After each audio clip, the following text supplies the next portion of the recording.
Il y a des moments où je suis un peu fatigué du monde, de la comédie du monde.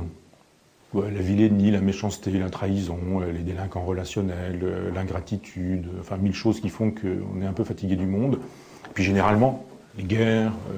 les exploitations, les misères politiques. Donc c'est dans cette configuration-là que j'arrive à ce texte-là en me disant, c'est tout simple, une première partie sur les misères du monde, une deuxième partie sur justement le recours aux forêts, c'est-à-dire la tentation de Démocrite. Et c'est une tentation qui me frôle souvent, vraiment, du recours aux forêts, du recours à la petite cabane au fond du jardin, d'une espèce d'invitation à continuer à lire, à écrire, à travailler, bien sûr, mais à ne plus sortir d'un endroit où il y aurait le ciel au-dessus de la tête, les fleurs, le clocher juste à côté qui serait comme une espèce de sablier perpétuel, le bruit de la rivière à côté, les orages, le temps qui passe.